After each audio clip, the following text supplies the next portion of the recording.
بالله من الشيطان الرجيم. الرحيم الحمد لله رب العالمين الرحمن الرحيم مالك يوم الدين إياك نعبد وإياك نستعين اهدنا الصراط المستقيم صراط الذين أنعمت عليهم غير المغضوب عليهم ولا الضالين. طيب يا ربي بالمصطفى بلغ مقاصدنا واغفر لنا ما مضى يا واسع الكرم. يا ربي بالمصطفى بلغ مقاصدنا واغفر لنا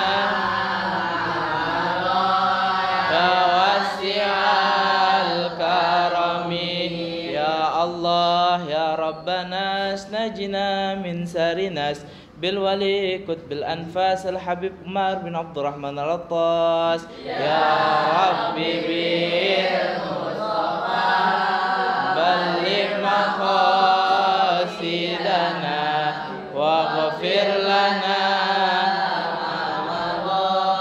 يا واسع الكرم. يا الله يا جواد جد لنا بالمراد بالولي كتب الإرشاد الحبيب عبد الله بن علوي الحداد. يا ربي بالمصطفى بلغ مقاصدنا واغفر لنا يا واسع الكرم. يا الله يا قدوس نجنا من كل بؤس بالولي شمس سمس الحبيب عبد الله بن أبو بكر الإدروس. يا ربي بالمصطفى بلغ مقاصدنا واغفر لنا ما مضى يا واسع الكرم. يا حنان يا منان جد لنا بالغفران بالولي كتب الإرفان الحبيب علي بن أبو بكر شكرا. يا ربي بالمصطفى بلغ مقاصدنا واغفر لنا ما مضى يا واسع الكرم. اللهم صل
قلبي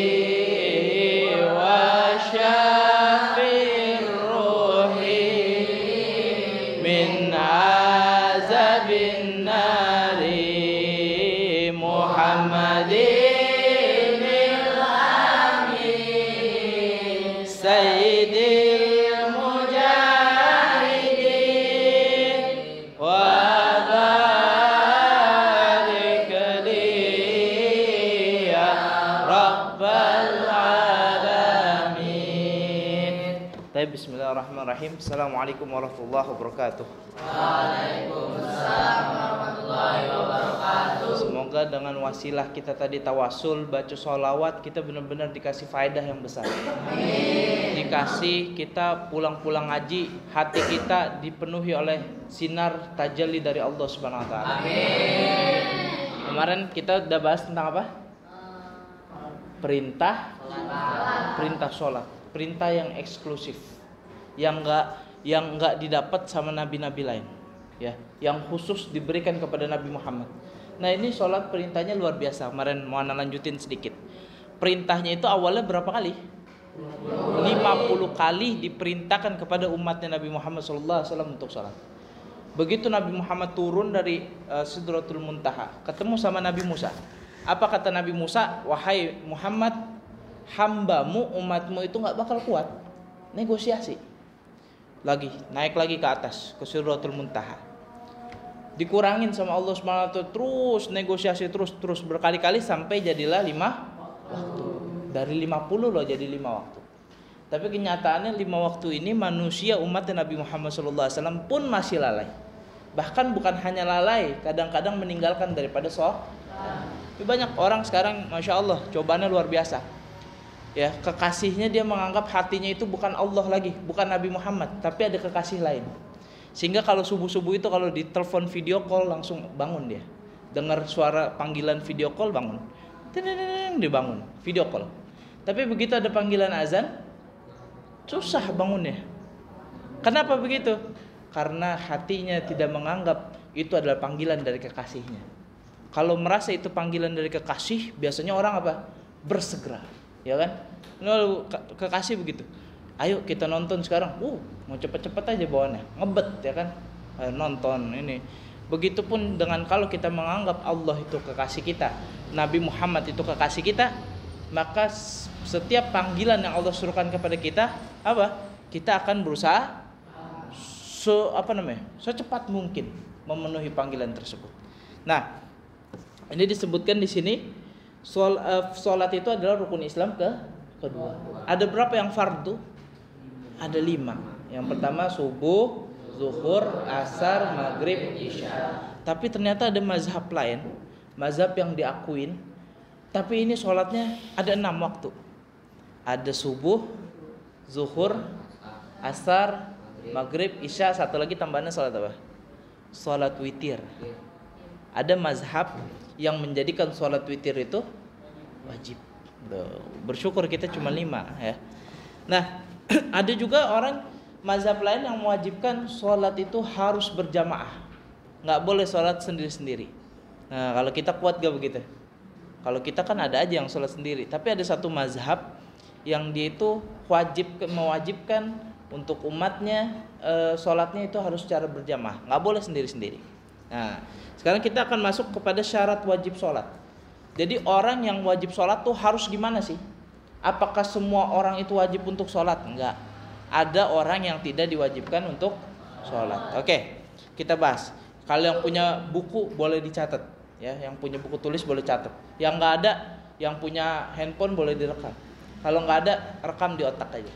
Oke, bisa? Yang pertama itu adalah sholat itu wajib, atau syarat wajibnya sholat itu adalah dilakukan oleh seorang muslim. Oleh seorang muslim. Jadi kalau orang bukan muslim, wajib gak dia sholat? Jadi orang Kristen tuh gak wajib sholat, orang Buddha gak wajib sholat. Kalau mereka tiba-tiba masuk Islam mu'alaf, harus gak mereka mengqadha, mengganti sholat yang mereka tinggalkan? Enggak, karena mereka belum wajib sholat. Tapi kalau ada orang Islam tiba-tiba murtad, orang Islam, tadi Islam, terus tiba-tiba dia masuk kepada Kristen, terus Islam lagi, maka selama dia murtad, selama dia meluk agama lain selain Islam, maka dia wajib mengqadha sholatnya. Paham gak sampai sini? Ada orang keluar dari Islam setelah 10 tahun baru masuk Islam lagi, maka bagaimana? Dia wajib mengqadha 10 tahun dia meninggalkan Islam. Bagaimana caranya? Ya udah, ikhtiar, ya. Setiap dia sempat dia qadha sholat. Setiap dia sholat zuhur 2 kali sholatnya, double, sampai semampunya dia. Tuh, begitu. Oke, itu yang pertama. Syarat seseorang wajib sholat harus beragama Islam. Yang kedua harus suci daripada hadas. Ya, suci daripada hadas. Kemarin siapa yang belajar malam sama itu? Ya, bertoharo itu ada 2 macam. Toharo dari najis dan hadas. Bedanya najis sama hadas apa? Kalau najis itu yang zohir kelihatan, bekas kencing, tai cicak, tai curut, nah, itu najis. Kalau hadas sentuhan, perempuan laki-laki sentuhan, kentut, apalagi macam-macam, itu namanya hadas. Orang harus suci dulu daripada hadas, termasuk daripada haid dan juga nifas. Oleh karena itu orang yang haid, orang yang nifas, mereka tidak diwajibkan sholat. Perempuan kalau mereka haid, kalau mereka nifas, keluar darah dari rahimnya, maka tidak diwajibkan sholat dan tidak harus mengqadha, tidak diqadha. Jadi kalau perempuan dalam setiap sebulan sekali pasti ada haid, bisa sehari semalam, bisa seminggu, bisa lebih daripada seminggu. Itu mereka harus ganti apa enggak sholatnya? Tidak diganti. Ya, karena memang tidak orang yang haid, orang yang nifas dalam keadaan berhadas, mereka tidak diwajibkan dalam bersolat. Ya, orang yang haid dan nifas maksudnya, orang yang haid yang nifas mereka tidak wajib untuk sholat. Kemudian yang ketiga adalah orang yang berakal sehat. Jadi kalau orang yang akalnya gila, akalnya kurang sehat, rada-rada, agak-agak gitu. Sekarang ada yang agak-agak kan? Siapa tuh yang agak-agak? Oke. Itu orang yang otaknya agak-agak, yang jiwanya kurang sehat, mentalnya kurang sehat, maka dia tidak diwajibkan sholat. Makanya kalau ada orang nggak sholat, hati-hati, jangan-jangan kita ini termasuk orang yang gila gitu ya. Ada berapa? Jadi yang pertama tadi apa? Harus Islam. Yang kedua suci dari hadas. Artinya apa? Nggak haid, nggak nifas. Yang ketiga apa? Berakal sehat. Oke, ingetin, jangan sampai lupa. Kemudian yang keempat adalah balik atau sudah mengalami kedewasaan pubertas. Orang yang masih kecil dia nggak wajib sholat. Tapi apa? Tapi dituntut oleh Nabi Muhammad SAW. Kalau kita jadi orang tua nanti, suatu saat nih pada tua-tua nanti, siapa tuh namanya? Siapa namanya? Abizar yang kecil sekarang kan. Terus gede mah gede, ya. Kalau udah jadi orang tua gimana? Punya anak ya umur 7 tahun, suruh sholat. Walaupun sebenarnya belum wajib. Anak umur 7 tahun nggak sholat nggak dosa. Tapi apa? Kita ajarin mereka untuk sholat. Ajak ke masjid. Tapi jadi masjid bercanda Ustadz, biarin mau bercanda. Karena Rasulullah pun ngalamin. Ketika Rasulullah lagi sujud, ada cucunya, entah Hasan entah Husain, tiba-tiba naik di punggung Rasulullah ketika Rasulullah lagi sujud. Sehingga sahabat waktu itu udah ketar-ketir. Sahabat ketakutan, waduh ada apa nih? Rasulullah sujud gak bangun-bangun. Apakah wafat? Apakah ada kenapa-napa? Ternyata pas dilongok sedikit, dilihat sedikit, diintip, ada cucunya lagi nangkring di pundaknya Rasulullah SAW. Jadi kalau kita tuh jangan gedek-gedek sama anak kecil. Terus ngelihat anak kecil di masjid diomelin. Ngelihat anak kecil, kita lagi sholat, anak kecil naik sini, ditepok, sono gitu kan, dijatuhin. Jangan. Harus baik. Nabi Muhammad tuh salah satu orang yang, jadi kita nggak boleh terlalu kaku tentang urusan Nabi Muhammad. Nabi Muhammad tuh orangnya funny, orangnya membaur, orangnya humble. Nabi Muhammad. Ya, coba bayangin, Nabi Muhammad kalau ada anak kecil lagi lari-larian, itu Nabi Muhammad menghadang mereka dengan tangannya. Ya kan gini-gini. Nabi Muhammad menghadang dengan tangannya. Jadi Nabi Muhammad jangan dipikir Nabi Muhammad tuh kaku. Enggak, Nabi Muhammad ada saatnya lagi gembira, ada saatnya Nabi Muhammad senyum, tertawa, ya. Jadi Nabi Muhammad tidak selalu orang yang selalu serius. Nah, itu Nabi Muhammad SAW. Ada kisah unik ketika Nabi Muhammad SAW punya ikatan dengan salah seorang anak kecil, namanya Anas bin Malik. Anas bin Malik dulu masih kecil. Sama Rasulullah SAW kepalanya dipegang Anas bin Malik, didoain agar Anas bin Malik jadi orang kaya. Jadi keturunannya banyak. Dan benar, ketika gede Anas bin Malik jadi orang kaya, keturunannya banyak. Dan ketika Rasulullah megang kepalanya Anas bin Malik, selama 2 minggu baunya Rasulullah, harumnya masih ada di kepalanya Anas bin Malik. Udah mandi, udah digosok-gosok, tetap masih bau wanginya Rasulullah sallallahu alaihi wasallam. Karena enak kalau kita pernah mimpi ketemu Nabi Muhammad, mata kita pernah ngelihat Nabi Muhammad sallallahu alaihi wasallam, walaupun dalam mimpi sekalipun, maka percayalah, matanya nggak bakal masuk neraka. Neraka takut mau azab mata ini karena mata ini pernah ngelihat Nabi Muhammad sallallahu alaihi wasallam. Makanya besok setiap hari Jumat tentu kan ada maulid, pembacaan maulid. Di maulid ada mahlul qiyam. Wa krimna bil liqa'i khairil anam. Wahai Allah, muliakan kami, muliakan jasad kami, muliakan ruh kami. Karena apa? Dengan melihat Nabi Muhammad sallallahu alaihi wasallam. Kalau orang udah ketemu sama Nabi Muhammad tuh mantap. Tapi ingat, kalau udah ketemu sama Nabi Muhammad jangan cerita siapa-siapa. Jangan disombongin. Ntar mentang-mentang malam-malam ketemu Nabi Muhammad tiba-tiba bilang, semalam gua habis mimpi ketemu Rasulullah. Rasulullah bilang begini, kamu akan begini. Ya. Karena apa? Orang yang suka begitu kadang-kadang bohong, mengatasnamakan Rasulullah. Kalau kamu benar-benar mimpi ketemu Rasulullah, jaga di hati. Jadikan itu kegembiraan, kebahagiaan yang jangan bagi-bagi ke orang. Pengen gak kalau kebahagiaan kita bagi-bagi ke orang? Punya emas 2 kilo, orang pada mintain semuanya sampai habis. Jangan sampai, simpen buat diri kita sendiri. Ya. Tapi itu dalam urusan keakhiratan. Kalau dalam dunia jangan pelit-pelit kita sama dunia. Kita punya uang 2.000, punya uang 50.000. Ada teman kita yang butuh, kita ngelihat mungkin di luar nanti ada fakir miskin, dibantu. Karena justru dengan bantu mereka akan balik lagi duitnya kepada kita. Jangan takut-takut. Oke. Tadi yang pertama apa? Lupa lagi nih. Yang pertama apa? Harus kalau orang yang bukan Islam dia nggak wajib salat. Yang kedua, suci daripada hadas. Artinya nggak haid, nggak nifas. Orang yang haid nggak nifas, yang nifas wajib gak mereka sholat? Yang ketiga, berakal. Yang keempat, dia sudah balik, sudah dewasa. Tandanya banyak. Kalau dia umurnya sudah di atas 15 tahun, maka dia sudah balik. Tapi ada juga orang sebelum 15 tahun udah balik. Bagaimana tandanya? Salah satu mimpi basah, sudah ada jakunnya, sudah tumbuh jenggot, dadanya sudah bidang. Tuh. Itu tanda-tanda dari anak-anak yang mulai balik, atau istilahnya kalau bahasa kerennya pubertas, gitu ya. Masa-masa remaja. Kemudian apa? Telah menerima perintah Rasulullah Shallallahu Alaihi Wasallam. Artinya telah ada orang yang mengajarkan dia tentang sholat. Jadi kalau ada orang tinggalnya di gunung, ini orang tinggal di gunung sama sekali nggak ada interaksi dengan manusia lainnya. Tahu kan ada suku Baduy, ya kan? Ada suku Baduy. Misalkan ada orang hidupnya di Antartika. Di Antartika nggak ada satupun orang yang dakwah kepada dia.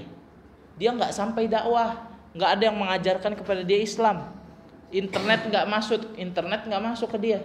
Internet nggak masuk, nggak ada yang mengajarkan Islam, tidak ada dia yang memerintahkan dia untuk sholat, maka dia tidak wajib sholat.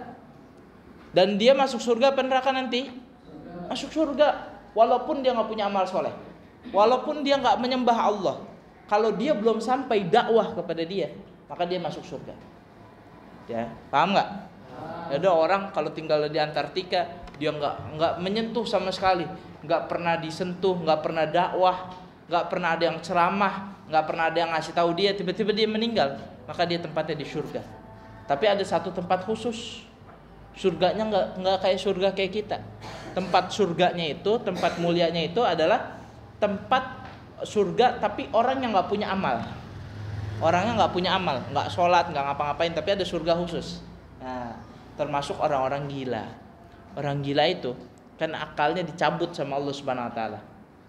Maka apa? Dia tidak dikenai hukum syariat. Orang gila mau berbuat apa karena mereka enggak sadar, ya enggak kena hukum. Enggak, orang gila mau minum khamar sekalipun ya bebas aja. Enggak dosa dia di hadapan Allah Subhanahu wa taala. Ingat, udah nambah lagi tuh berapa tuh? Jangan sampai lupa. Ini ana seling-selingin cerita ntar lupa lagi. Ya, tadi pertama adalah dia Islam, kedua bersih daripada hadas, yang ketiga berakal, yang keempat balik, yang kelima telah sampai dakwah kepada mereka. Oke, kemudian yang selanjutnya adalah dapat melihat dan juga dapat mendengar. Jadi kalau ada orang lahir dalam keadaan tuli, lahir dalam keadaan buta, maka dia tidak wajib untuk sholat. Benar apa benar? Kalau ada orang baru lahir, dia udah buta, udah tuli, bagaimana cara kita ngajarin dia sholat? Kita bilang, coba ruku. Dia kagak tahu yang mana yang ruku. Kita panggil aja dia pun nggak dengar, karena apa tuh? Makanya antum kalau emang mau nikmat hidupnya, mau tiba-tiba masuk surga, ya udah pilihannya banyak, gila, tuli, buta, apalagi ya masih anak kecil tuh. Antum ntar lama-lama akan dewasa, itu pasti. Terus juga nggak gila kan? Berarti semuanya kita ini termasuk orang-orang yang mendapatkan kewajiban sholat. Terus yang terakhir adalah dia terjaga, tidak sedang tidur.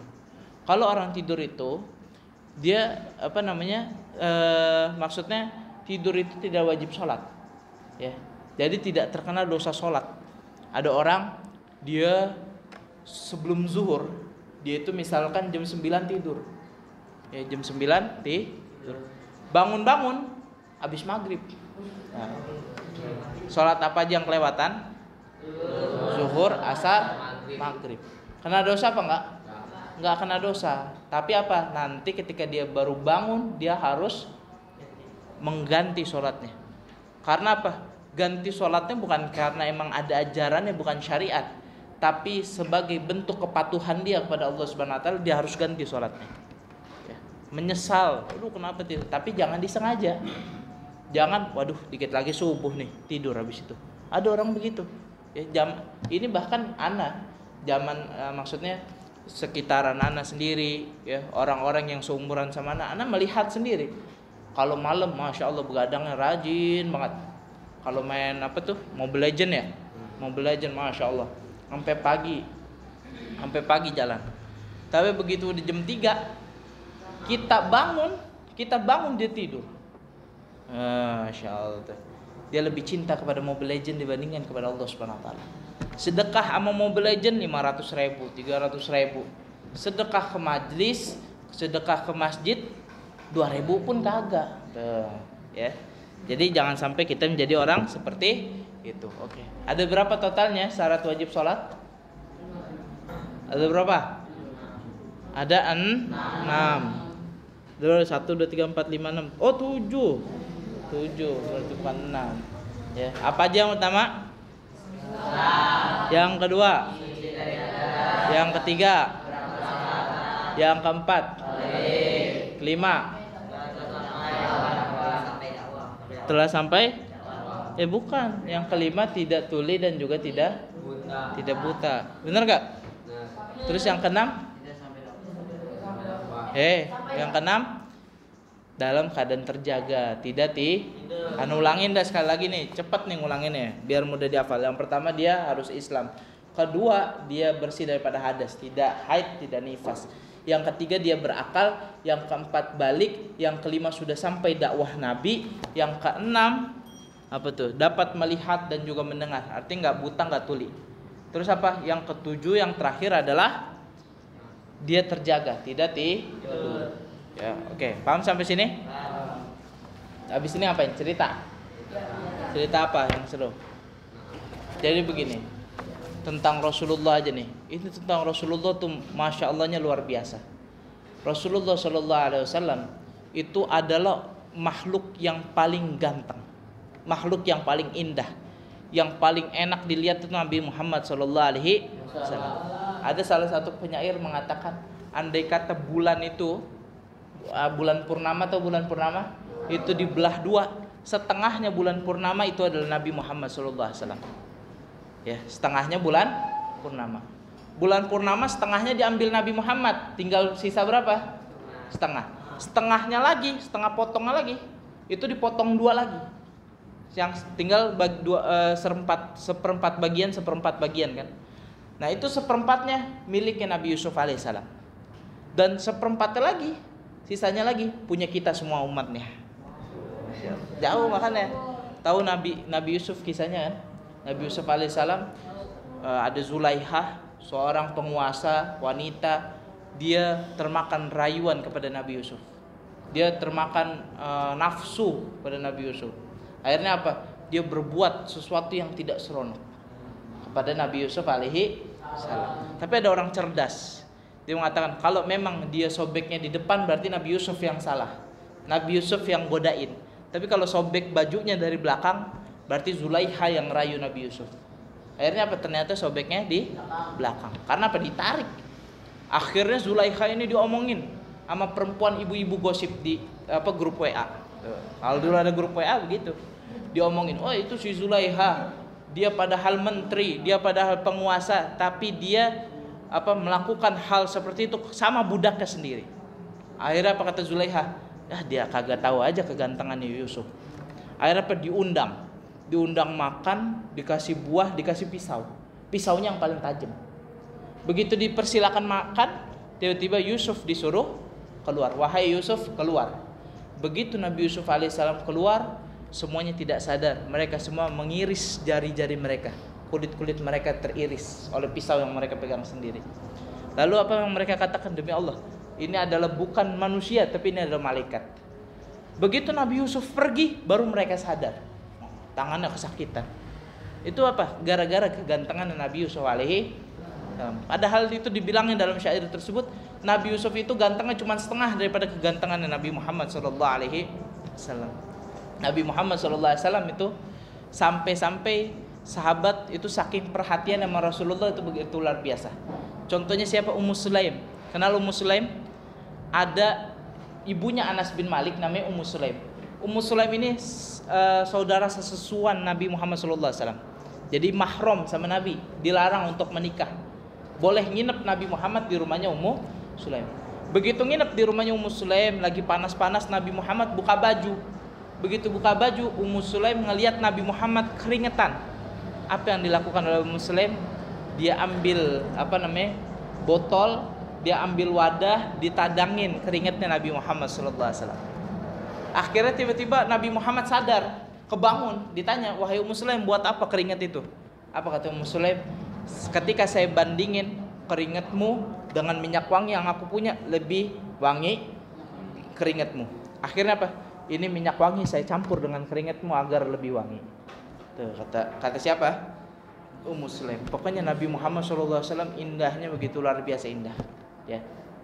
Makanya beruntung sekali orang-orang yang bisa melihat Nabi Muhammad SAW. Kita makanya banyak-banyakin sholawat biar bisa melihat Nabi. Biar bisa ketemu sama Rasulullah SAW. Coba, jangan malu. Siapa di sini yang pengen mimpi ketemu Nabi Muhammad tar malam angkat tangan. Turunin lagi. Oke, kalau pengen semua kita doa. Ini ada berapa orang nih? Tuh 2, 3. Ada lebih 30 orang ada. Dalam satu riwayat orang kalau berdoa 40 orang diaminin, maka insya Allah doanya dijawab oleh Allah Subhanahu Wa Taala. Karena nanti kita kapan-kapan doa biar apa? Biar kita malam-malam mimpi ketemu Nabi Muhammad SAW. Kata Rasulullah, man ra'ani faqad ahabbani. Man ra'ani fil manami faqad ra'ani. Barang siapa yang melihatku dalam tidurnya, maka dia telah benar-benar melihatku, kata Rasulullah. Ya, karena apa? Fa inna syaitana la yatamassalu bih. Karena setan itu tidak bisa menirukanku, kata Rasulullah. Tapi hati-hati, walaupun setan tidak bisa menirukan Rasulullah, setan bisa ngaku-ngaku jadi Rasulullah. Jangankan jadi Rasulullah, setan kadang-kadang bisa ngaku jadi Tuhan. Ya, kemarin saya ceritakan tentang Syekh Abdul Qadir. Benar gak? Itu setan berubah jadi awan ngaku jadi Tuhan. Nah itu hati-hati. Bisa jadi nanti mimpi ketemu Nabi Muhammad. Padahal apa? Itu setan yang ngaku-ngaku jadi Nabi Muhammad. Dibilang, lintang, besok kamu gak apa-apa gak sholat. Kamu sekarang jadi kekasihku. Jangan mau ditipu sama setan. Ya. Paham tuh? Oke. Jadi habis ini kita akhirin pengajian kita. Semoga berkah intinya. Pengajian yang paling utama itu adalah keistiqomahan, ya. Ini bukunya boleh dibaca-baca, bagus. Yang mau pinjem silakan, ini bagus buat kita baca. Ini itu tentang apa sih? Ana mau kasih tahu aja. Ini itu tentang penjelasan 3 rukun agama, ya. 3 rukun agama. Agama itu ada rukun. Yang pertama adalah Islam, iman. Yang ketiga ihsan. Pernah dengar kan? Islam, iman, ihsan. Nah, sekarang kalau ditanya misalkan, Danu, iman itu apa Danu? Tuh, lari. Ya kan? Misalnya siapa lagi? Pokoknya kalau kita tanya Islam apa nggak tahu, iman apa nggak tahu, Islam apa, agama kita Ustaz, iya agama kita, tapi apa Islam? Oleh karena itu ada di buku ini penjelasannya, apa itu Islam, apa itu iman, apa itu ihsan, ya. Jadi bagus buat baca. Ini bukan promosi, ya. Ini itu Anda nulisnya 4 tahun dari pertengahan 2019. Jadi anak kelas ya pokoknya dari 2019 pertengahan itu nulis. Jadi awalnya itu anak tuh suka kalau lagi belajar itu suka nulis di di buku, benar gak? Suka nulis di buku apa yang diomongin sama guru anak. Tiba-tiba kepikiran jangan sampai ini buku cuman bermanfaat bagi anak tapi juga bermanfaat bagi orang yang baca. Kalau orang baca tulisan anak jelek, akhirnya apa anak ketik. Lagi liburan sekolah, liburan bulan Juni itu 2019 anak ketik. Ya, diketik sampai terus sampai kemarin terakhir alhamdulillah jadi bukunya tuh yang ada di tangan antum tuh sekarang, ya. Insyaallah berkah bagi kita semua. Kita bawa relatif gak? Berrelatif? Enggak, ya udah. Kita baca salat munawwirnya 3 kali. Semoga dengan wasilah salat munawwir ini kita diberikan kedudukan tinggi di mata Nabi Muhammad SAW. Tahu gak? Akhir-akhir ini ada band terkenal yang mau konser di Indonesia. Tahu? Nggak tahu ya? Nggak tahu. Ada namanya band Coldplay. Belum ada yang tahu kan? Tiketnya sampai 60 juta. Ya, beneran. Tiketnya 60 juta dan jualnya itu cuma beberapa jam habis ludes.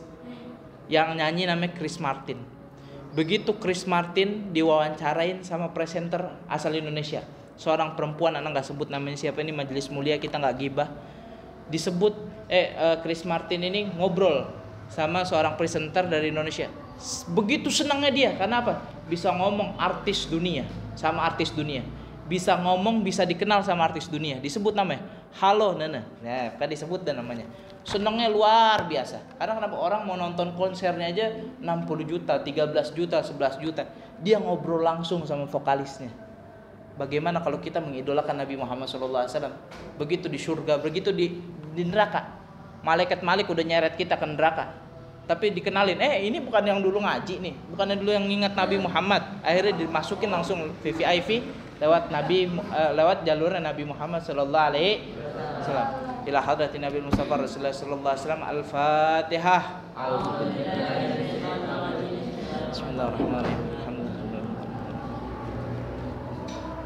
Allahumma salli ala munawwiril qalbi wa syafi'ir ruhi min azabin nari Muhammadinil amin sayyidil mujahidin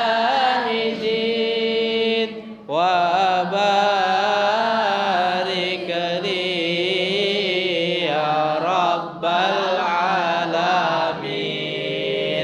Allahumma salli ala munawwiril qalbi wa syafi'ir ruhi min azabin nari Muhammadinil amin sayyidil mujahidin wa barik li ya rabbal alamin. Allahumma salli ala munawwiril qalbi wa syafi'ir ruhi min azabin nari Muhammadinil amin sayyidil mujahidin